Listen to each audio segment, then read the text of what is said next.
Bluetooth एक शानदार technology है। एग्जाम्पल के लिए, जब आप अपने वायरलेस हेडफोन पर म्यूजिक प्ले करते हैं तो आपका स्मार्टफोन ब्लूटूथ के जरिए हर सेकेंड आपके हेडफोन तक कई मिलियन वंस और जीरो ट्रांसमिट करता है। लेकिन ये 1 मिलियन के लगभग वन और जीरो हर सेकेंड आपके स्मार्टफोन और वायरलेस ईयरबड्स के बीच कैसे ट्रांसमिट होते हैं? इस सवाल का जवाब देने के लिए हम ब्लूटूथ के पीछे की इंजीनियरिंग और वायरलेस कम्युनिकेशन के प्रिंसिपल्स को एक्सप्लोर करेंगे। ब्लूटूथ की डिटेल्स और स्पेसिफिक्स में जाने से पहले चलिए एक एनालॉजी के साथ शुरू करते हैं। जब ट्रैफिक लाइट का कलर चेंज होता है तो आपको समझ आ जाता है कि उस कलर का मतलब क्या है। ट्रैफिक लाइट इलेक्ट्रोमैग्नेटिक स्पेक्ट्रम या लाइट के एक सेक्शन को यूज करके हमें जानकारी देती है।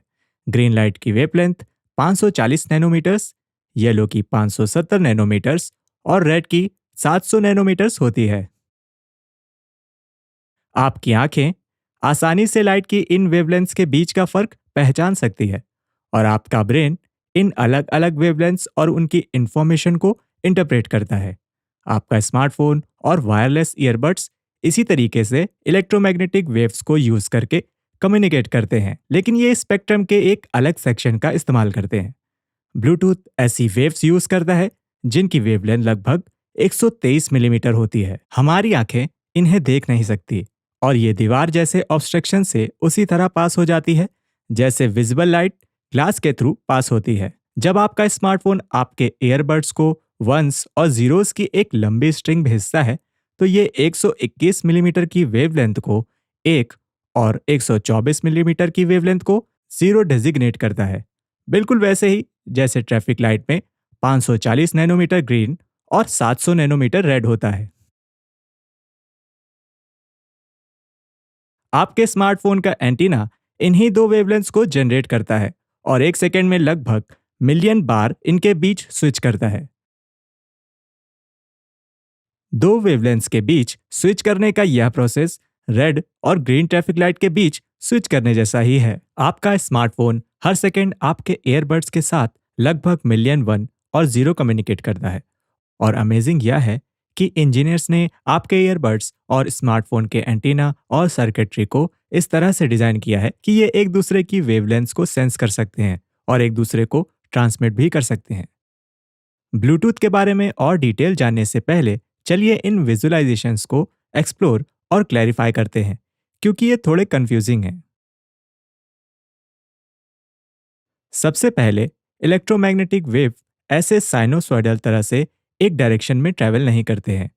इलेक्ट्रोमैग्नेटिक वेव्स आपके स्मार्टफोन से हर डायरेक्शन में ट्रैवल करते हैं, जैसे कोई स्फेयर एक्सपेंड कर रहा हो। जब आपका स्मार्टफोन फ्रीक्वेंसीज के बीच स्विच करता है तो यह बिल्कुल वैसा होता है जैसे कोई लाइट बल्ब बहुत जल्दी जल्दी मिलीमीटर लेंथ इलेक्ट्रोमैग्नेटिक वेव की दो अलग फ्रीक्वेंसीज के बीच चेंज कर रहा हो और ये वेव्स एक्सपेंडिंग स्पेयर्स की तरह ट्रैवल कर रही हो। इसका नतीजा यह होता है कि आपका स्मार्टफोन और वायरलेस हेडफोन किसी भी डायरेक्शन में काम कर सकते हैं। इसलिए डायरेक्शनल साइनोसॉइडल वेव का ये विजुअलाइजेशन कंप्लीट नहीं है, पर फिर भी इस विजुअलाइजेशन के मेरिट्स हैं। ब्लूटूथ कैसे काम करता है यह बताने के लिए हम चार अलग विजुअलाइजेशंस करेंगे, जो कि एक ही इनविजिबल चीज को देखने के चार अलग अलग पर्सपेक्टिव्स हैं। यहाँ पर हमारे पास साइनोसॉइड वेव्स हैं, जिनसे हमें इलेक्ट्रोमैग्नेटिक वेव की फ्रीक्वेंसी और वेवलेंथ का अंदाजा मिलता है। जो ऊपर और नीचे मूव कर रही है वह खुद वेव नहीं है, बल्कि इलेक्ट्रिक फील्ड की स्ट्रेंथ है। जब ब्लूटूथ सिग्नल बाहर की तरफ सभी डायरेक्शनल में प्रोपोगेट करता है तो यह पर्सपेक्टिव हमें इलेक्ट्रिक फील्ड के ऊपर नीचे होने की वजह से एक्सपेंड होते हुए स्फीयर की एक डायरेक्शनल रे दिखा रहा है। अगर हमें स्पेस में एक पॉइंट पर इलेक्ट्रिक फील्ड मेजर करनी हो तो हम देखेंगे कि इलेक्ट्रिक फील्ड की स्ट्रेंथ साइनोसॉइडली इंक्रीज और डिक्रीज होती है और नंबर ऑफ पीक्स पर सेकेंड फ्रीक्वेंसी हो जाती है। इसके अलावा हम इलेक्ट्रोमैग्नेटिक वेव के मैग्नेटिक कंपोनेंट को इग्नोर कर रहे हैं, क्योंकि इसे इंक्लूड करना बहुत कंफ्यूजिंग हो जाएगा। चलिए अपने दूसरे में विजुअलाइजेशन की तरफ बढ़ते हैं। यहाँ पर हमारे पास ट्रैवलिंग बाइनरी नंबर्स हैं, जिनसे हमें भेजे जाने वाली डाटा का अंदाजा मिल जाएगा। पर यह भी इलेक्ट्रोमैग्नेटिक वेव के स्पेरिकल प्रोपोगेशन और वेव की बदलती हुई फ्रीक्वेंसी नहीं दिखा रहा है। नोट करिए कि एक ही समय पर कई सारे बिट्स भेजना भी पॉसिबल होता है, जिसके बारे में हम बाद में बात करेंगे। तीसरा, हमारे पास एक्सपेंडिंग स्फीयर्स का विजुअलाइजेशन है, जिससे हमें आपके स्मार्टफोन और हेडफोन से निकलने वाली इलेक्ट्रोमैग्नेटिक वेव के नियर ओमनी डायरेक्शनल एमिशन के बारे में पता चलता है। लेकिन फ्रीक्वेंसी या भेजे जाने वाले डाटा को दिखा पाना मुश्किल है, और उसे विजुअली प्रोसेस कर पाना भी कॉम्प्लेक्स है। और लास्ट में हमने स्फेयर को सिंप्लीफाई कर दिया है, ताकि हम देख पाएं कि यह दो डिवाइसेस सेम फ्रीक्वेंसी पर इलेक्ट्रोमैग्नेटिक वेव्स को एमिट और रिसीव कर रहे हैं। पर इसके अलावा यह हमें कुछ नहीं दिखाता। अलग अलग विजुअलाइजेशंस में अलग अलग सिनेरियोज यूजफुल होते हैं। चलिए अब इस वीडियो पर फोकस करते हैं। जैसा कि बताया गया, ब्लूटूथ लगभग 123 मिलीमीटर्स की वेवलेंथ पर ऑपरेट करता है, लेकिन स्पेसिफिकली इलेक्ट्रोमैग्नेटिक स्पेक्ट्रम में 120.7 मिलीमीटर्स और 124.9 मिलीमीटर्स वेवलेंथ के बीच ऑपरेट करता है। ध्यान दीजिए कि आमतौर पर इन फ्रीक्वेंसीज को 2.4 से 2.4835 गीगाहर्ट्ज फ्रीक्वेंसी बैंडविड्थ या रेंज कहा जाता है। जैसा कि हमारी आंखें इलेक्ट्रोमैग्नेटिक स्पेक्ट्रम की रेंज में ही देखती हैं, वैसे ही ब्लूटूथ के एंटीना भी अपने फ्रीक्वेंसी रेंज के अंदर ही परसीव करते हैं।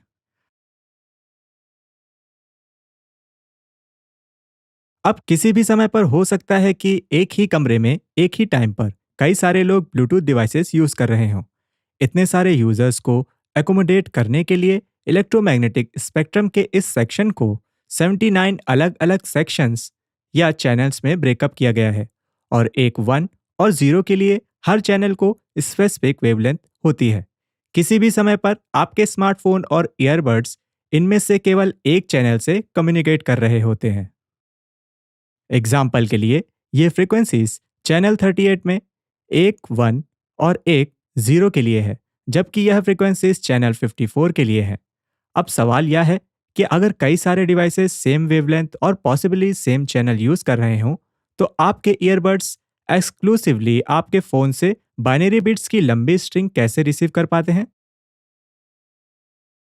सबसे पहले मैसेजेस को पैकेट्स में असेंबल किया जाता है। हर पैकेट में पहले 72 बिट्स उन कोड्स को एक्सेस करते हैं जो आपके स्मार्टफोन और ईयरबड्स को सिंक्रोनाइज करके या इंश्योर कर रहे होते हैं कि स्पेसिफिकली आपके ईयरबड्स ही मैसेज रिसीव करें। यह कोड्स को बिल्कुल वैसे ही एक्सेस करते हैं जैसे किसी पोस्टल लेटर या पैकेज पर एड्रेस लिखा हो। अगले 54 बिट्स हेडर होते हैं जो भेजी जा रही इंफॉर्मेशन की डिटेल्स देते हैं। हमारी एनालॉजी में इसे लेटर या बॉक्स के साइज की तरह समझा जा सकता है। और आखिरी 500 में एग्जैक्ट इंफॉर्मेशन या पेलोड होता है, जो कि पोस्टल लेटर या बॉक्स के कंटेंट्स जैसा होता है। इस केस में यह डिजिटल वंस और जीरोस होते हैं जिनसे आपके द्वारा सुने जाने वाले ऑडियो बनता है। अगर आप सोच रहे हैं कि एक ऑडियो को हम 1 और 0 से कैसे रिप्रेजेंट कर सकते हैं, तो आप ऑडियो कोडेक्स के इस एपिसोड को देखिए। अब चलिए इसमें थोड़ी और कॉम्प्लेक्सिटी बढ़ाते हैं। जैसा कि बताया गया, ब्लूटूथ 79 अलग चैनल्स के सेट में ऑपरेट करता है। लेकिन जब आपका स्मार्टफोन और ईयरबड्स कम्युनिकेट कर रहे होते हैं, तो वो एक ही चैनल पर फिक्स नहीं रहते, बल्कि यह चैनल से चैनल बदलते रहते हैं, बिल्कुल वैसे ही जैसे आप टीवी पर चैनल सर्व करते हैं। इन 79 चैनल्स के बीच हॉपिंग को फ्रीक्वेंसी हॉपिंग स्प्रेड स्पेक्ट्रम कहा जाता है, जो कि एक सेकंड में 1600 बार होता है। हर होप के बाद इंफॉर्मेशन का एक पैकेट आपके स्मार्टफोन और ईयरबड्स के बीच भेजा जाता है, जिसमें एड्रेस, हेडर और पेलोड होता है। आपका स्मार्टफोन चैनल के सीक्वेंस को डिक्टेट करता है और आपके ईयरबड्स उसे फॉलो करते हैं। इंटरफेरेंस या दूसरे यूजर्स के साथ क्राउडिंग की वजह से इन 79 चैनल में से अगर कोई भी चैनल नॉइजी हो जाता है, तो आपका स्मार्टफोन अडॉप्ट करता है और उस चैनल को तब तक यूज नहीं करता जब तक नॉइस क्लियर नहीं हो जाती। इस चैनल हॉपिंग की वजह से दो डिवाइसेस के बीच में भेजी जा रही इंफॉर्मेशन को कोई और नहीं सुन सकता, क्योंकि केवल आपके स्मार्टफोन और ईयरबड को ही उन चैनल्स का सीक्वेंस पता होता है जिनसे वे कम्युनिकेट करेंगे। इंटरेस्टिंग है कि क्योंकि इंफॉर्मेशन पैकेट में डिवाइड होकर भेजी जाती है, तो अगर आपका ईयरबड उन हजारों पैकेट में से कोई एक रिसीव नहीं करता, तो वह कहता है कि उसे वह पर्टिकुलर पैकेट नहीं मिला और आपका स्मार्टफोन उस पैकेट को फिर से भेजता है। यह बहुत ही क्रेजी या माइंड ब्लोइंग लग सकता है कि आपके फोन की सर्किटरी हर सेकेंड में मिलियन बार इलेक्ट्रोमैग्नेटिक वेव की पल्स जनरेट कर सकती है, वह भी स्पेसिफिक फ्रिक्वेंसी पर।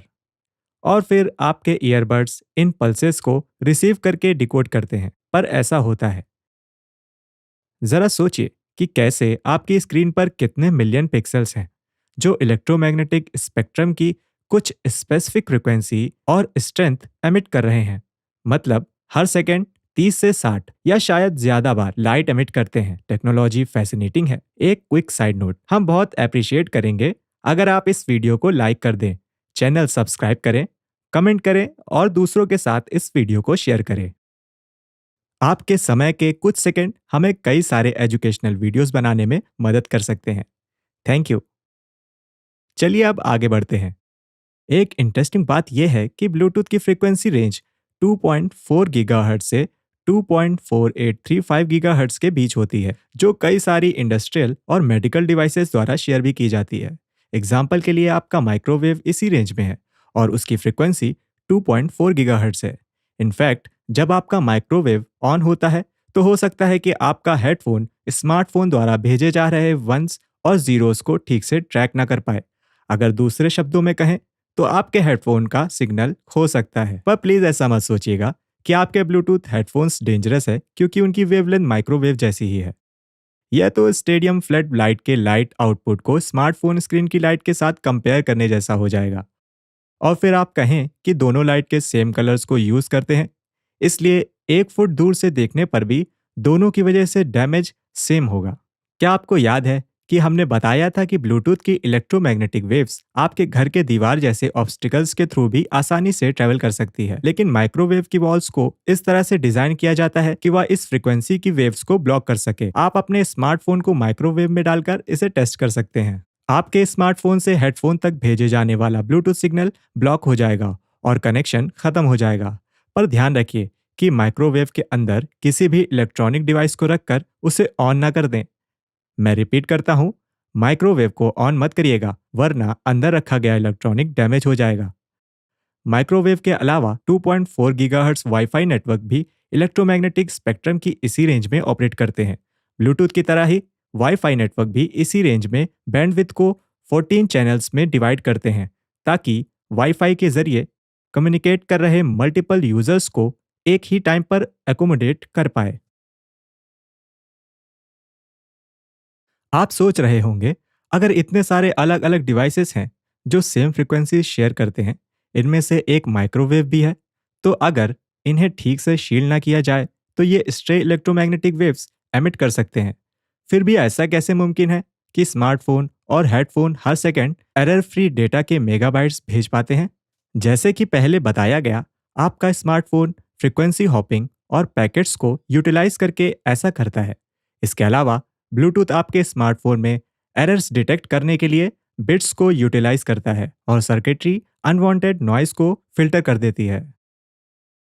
इसकी एक नॉन टेक्निकल अंडरस्टैंडिंग के लिए चलिए अपने ट्रैफिक लाइट वाली एनालॉजी पर वापस जाते हैं। जब आप ड्राइव कर रहे होते हैं और आपको ट्रैफिक लाइट दिखाई देती है, तो आपको केवल वही नहीं दिखाई दे रही होती, आपकी आंखें कॉम्प्लेक्स सीन देखती हैं जिसमें कई सारे और भी चीजें होती हैं। आपका ब्रेन इंफॉर्मेशन से भरे हुए सीन को इंटरप्रेट करता है और केवल वही इंफॉर्मेशन पिक करता है जो आपके लिए इंपॉर्टेंट होती है, जबकि बाकी चीजों को इग्नोर कर दिया जाता है। इसी तरह से आपके स्मार्टफोन और वायरलेस हेडफोन में एक स्पेशलाइज्ड ब्लूटूथ माइक्रोचिप के अंदर कॉम्प्लिकेटेड सर्किटरी होती है, जो इंजीनियर्स द्वारा डिजाइन और टेस्ट की जाती है। यह अनवांटेड सिग्नल को फिल्टर कर देती है, एरर्स चेक करती है, फ्रीक्वेंसी हॉपिंग को कोऑर्डिनेट करती है और इंफॉर्मेशन को पैकेट में असेंबल करती है, ताकि कम्युनिकेशन सिक्योर और रिलायबल हो सके। कुछ और हायर लेवल इंजीनियरिंग कॉन्सेप्ट्स पर जाने से पहले हम कुछ सेकंड लेंगे और इस वीडियो को स्पॉन्सर करने के लिए कियोक्सिया का शुक्रिया अदा करना चाहेंगे। मोबाइल फोन और टैबलेट जैसे कई Bluetooth devices Kioxia BiCS flash memory use करते हैं। कियोक्सिया एसएसडीज की एक वाइड वैरायटी मैन्युफैक्चर करता है और इन्होंने हमारे कुछ ऐसे वीडियो भी स्पॉन्सर किए हैं जो एसएसडी की इनर वर्किंग्स को एक्सप्लोर करते हैं। यह एक कंज्यूमर क्लास एसएसडी है और यह एक एंटरप्राइज क्लास एसएसडी है। बाहर से देखने में ये एक जैसी ही लगती है, लेकिन अंदर से यह पूरी तरह अलग है। कियोक्सिया ये leading quality enterprise class PCIe NVMe solid state drives provide कराता है और यह उसी स्पेस में फिट हो सकती है, लेकिन उनकी कैपेसिटी लगभग 30 टेराबाइट तक हो सकती है। यह एक प्रोप्राइटरी आर्किटेक्चर यूज करती है जो कि उनके खुद के कंट्रोलर, फर्मवेयर और बिग्स फ्लैश 3D TLC मेमोरी से बना होता है, ताकि यह बहुत ही high sustain read and write performance और रिलायबिलिटी डिलीवर कर पाए। नीचे डिस्क्रिप्शन में दिए गए लिंक को यूज करके कियोक्सियाज एसएसडीज चेक करें। चलिए ब्लूटूथ की कुछ और कॉम्प्लिकेटेड डिटेल्स पर चलते हैं। इलेक्ट्रोमैग्नेटिक वेव्स की अलग फ्रीक्वेंसीज ट्रांसमिट करके डिजिटल सिग्नल या 1 और 0 के बाइनरी सेट भेजने की स्कीम को फ्रीक्वेंसी शिफ्ट कीइंग कहा जाता है। फ्रीक्वेंसी शिफ्टिंग का मतलब है कि हम फ्रीक्वेंसी एडजस्ट करें और कीइंग का मतलब है कि एक फ्रीक्वेंसी को असाइन किया जाएगा और एक जीरो दूसरी फ्रीक्वेंसी को, बिल्कुल हमारे ट्रैफिक लाइट कलर्स की तरह। नोट करिए कि एक कलर के बाद दूसरा कलर एमिट करने वाली ट्रैफिक लाइट का कंपैरिजन थोड़ा इनएक्यूरेट है, क्योंकि आपके स्मार्टफोन की सर्किटरी एक फ्रीक्वेंसी जनरेट करती है जिसे कैरियर वेव कहा जाता है। जब इसे 1 भेजना होता है तो यह सर्किटरी कैरियर वेव को एक हायर फ्रीक्वेंसी पर शिफ्ट कर देती है, या जब इसे 0 भेजना होता है तो लोअर फ्रीक्वेंसी पर।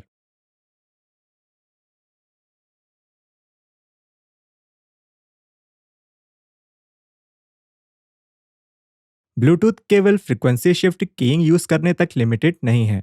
यह इंफॉर्मेशन ट्रांसफर करने के लिए इलेक्ट्रोमैग्नेटिक वेव्स की बाकी प्रॉपर्टीज का भी यूज कर सकता है। यह एक अलग मेथड है जिसका डाटा ट्रांसफर रेट ज्यादा है। इसे फेस की शिफ्टिंग कहा जाता है। इसे एक्सप्लेन करना काफी ज्यादा कॉम्प्लिकेटेड है, लेकिन हम फिर भी कोशिश करेंगे। इलेक्ट्रोमैग्नेटिक वेव का फेस एक ऐसी प्रॉपर्टी है जिसे हमारी आंखें देख नहीं सकती, और इससे वेवलेंथ की एम्पलीट्यूड और फ्रीक्वेंसी के साथ कंफ्यूज नहीं करना है। चलिए एक एनालॉजी को यूज करते हैं। इमेजिन करिए कि आप बीच पर बैठे हैं और आप देख रहे हैं कि वेव्स 1 वेव पर सेकंड के रेट से शोर को हिट कर रही है। 1 मिनट में आप देखेंगे 60 वेव पीक्स शोर लाइन पर आती हैं। फ्रीक्वेंसी बदल देने पर हर सेकंड शोर पर आने वाली वेव पीक्स बदल जाएंगी, और एम्पलीट्यूड चेंज कर देने से वेव के पीक्स और ट्रॉफ्स की हाइट चेंज हो जाएगी। लेकिन फेस शिफ्टिंग वेवलेंथ के सेट के अंदर ही पीक्स और ट्रॉफ्स की वेव लोकेशन को ब्रेकअप करने जैसा है। अभी भी 1 मिनट में 60 वेव्स ही होंगी। इसका मतलब यह है कि फ्रीक्वेंसी नहीं बदल रही है, लेकिन जैसे जैसे फेस शिफ्ट होता है तो वेवलेंथ के सेट के अंदर पीक्स और ट्रॉफ्स आगे या पीछे शिफ्ट होंगे। आपके स्मार्टफोन और वायरलेस ईयरबड्स में ब्लूटूथ एंटीना और सर्किटरी को इलेक्ट्रोमैग्नेटिक वेव के फेज में शिफ्ट डिटेक्ट और एमिट करने के लिए डिजाइन किया जाता है। बाइनरी वैल्यूज को की किया जा सकता है या उन्हें वेव के फेस में शिफ्ट्स के अलग लेवल को असाइन किया जा सकता है। हमारे एग्जाम्पल्स और एक्सप्लेनेशन में कुछ चीजें नोट की जानी चाहिए। हमने इस बारे में बहुत बात कर ली है कि स्मार्टफोन आपके वायरलेस ईयरबड्स को इंफॉर्मेशन भेजता है, पर ईयरबड भी आपके स्मार्टफोन को डाटा भेजता है। एग्जाम्पल के लिए, जब आप अपने ईयरबड्स को यूज करके फोन कॉल पर होते हैं तो आपके वायरलेस हेडफोन के माइक्रोफोन का जो ऑडियो होता है वह वापस आपके स्मार्टफोन को भेजा जाता है। फ्रीक्वेंसी हॉपिंग शेड्यूल को मेंटेन करते हुए आपके स्मार्टफोन और हेडफोन अल्टरनेट तरीके से डाटा को ट्रांसमिट और रिसीव करता है, ताकि ब्लूटूथ इस बैक एंड फोर्थ कन्वर्सेशन को एकोमोडेट कर पाए। 625 माइक्रोसेकंड के एक टाइम स्लॉट के दौरान आपका स्मार्टफोन एक चैनल से आपके हेडफोन को डेटा का एक पैकेट भेजेगा, और अगले 625 माइक्रोसेकंड टाइम स्लॉट के दौरान फ्रीक्वेंसी हॉपिंग शेड्यूल में अगले चैनल के जरिए आपका हेडफोन आपके स्मार्टफोन को एक पैकेट डाटा भेजेगा। जैसा कि हमने पहले बताया था, ब्लूटूथ पैकेट में 3 सेक्शन होते हैं। 72 बिट्स का एक एक्सेस कोड, 54 बिट्स का हेडर और एग्जाम्पल के लिए 500 बिट्स का पेलोड। एक्सेस कोड और हेडर के बिट्स लगभग उतने ही होते हैं जितने बताए गए हैं, लेकिन पेलोड का साइज जिसे हेडर को यूज करके स्पेसिफाई किया जाता है 136 बिट्स से 8168 बिट्स के बीच कुछ भी हो सकता है और यह भेजे जा रहे डाटा के रिक्वायरमेंट पर डिपेंड करता है। एग्जाम्पल के लिए, आपके हेडफोन के सिंपल कमांड जैसे कि पॉज या प्ले, इनमें हाई क्वालिटी वीडियो भेजे या रिसीव करने के मुकाबले काफ़ी कम बिट्स लगेंगे। एक और कैविएट यह है कि आपके स्मार्टफोन और ईयरबड के एंटेना से भेजी और रिसीव की जाने वाली इलेक्ट्रोमैग्नेटिक वेव्स और ट्रैफिक लाइट की जो लाइट होती है, ये दोनों इलेक्ट्रोमैग्नेटिक स्पेक्ट्रम के अंदर ही फंक्शन करती है। लेकिन जो प्रिंसिपल आपके स्मार्टफोन और हेडफोन द्वारा जनरेट और रिसीव की जाने वाली इलेक्ट्रोमैग्नेटिक वेव्स को गवर्न करते हैं, वे ट्रैफिक लाइट्स और आपकी आंखों की वर्किंग वाले प्रिंसिपल से बहुत अलग है। ये बिल्कुल वैसा ही है जैसे आग और इलेक्ट्रिक रेडिएटर दोनों ही हीट जनरेट करते हैं, लेकिन उनके मेथड पूरी तरह से अलग होते हैं। ब्लूटूथ के प्रिंसिपल्स एंटीना थ्योरी की कैटेगरी में आते हैं, जिसे एक अलग एपिसोड में एक्सप्लोर किया जाएगा।